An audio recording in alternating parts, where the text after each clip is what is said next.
panauhing tagapagsalita, Engineer Paul Christian Isabela. Sa ating tagamasid Pampurok, Ginoong Catalino L. Porta. Sa ating punong guro dalawa, Ginang Mildred P. De Romas.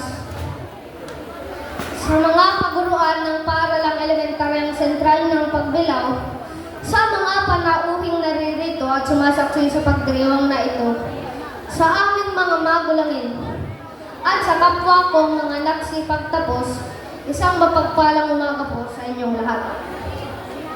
Sa loob ng 6 na taon ni pamamalagi natin dito sa ating paaralan, samot-saring mga karanasan o experiences ang ating naranasan.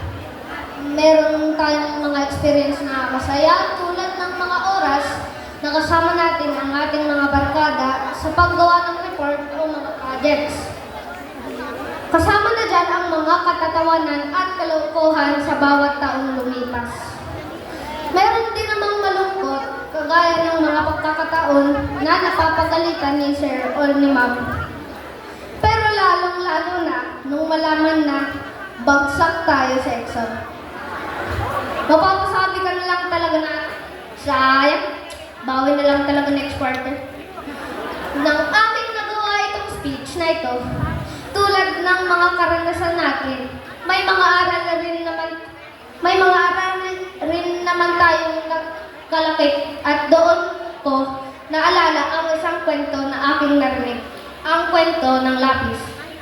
Sa aking palagay, ito ay sumasalamin sa mga napagdaanan natin, sa mga kahalagang aral na ating nakuha dito sa ating paaralan at sa ating haharapin pa.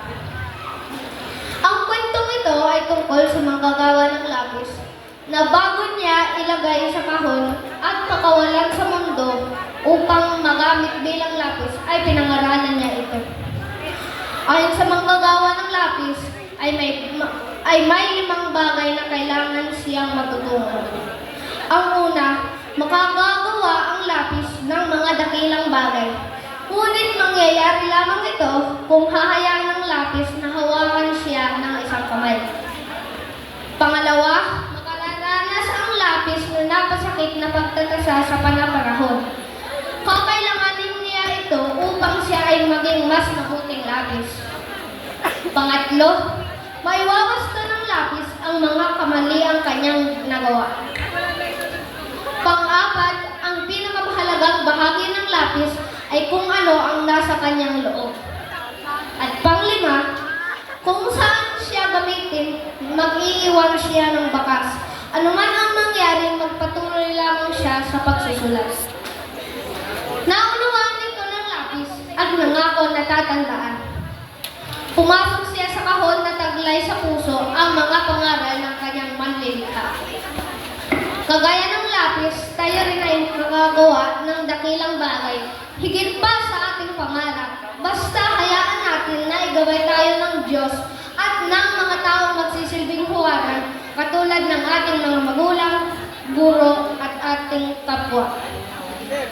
Kagaya rin ng lapis, makararanas tayo ng pagtasa ng panahon o challenges at mga pagsubok. Itong mga ito ay magpapatibay sa atin at magpapabuti ng ating mga puso. Makakaranas din tayo ng mga kamaliang maaari nating maiwasto sa pamamagitan ng pagpapakumbaba at pagpulot ng aral na itinuturo nito sa atin.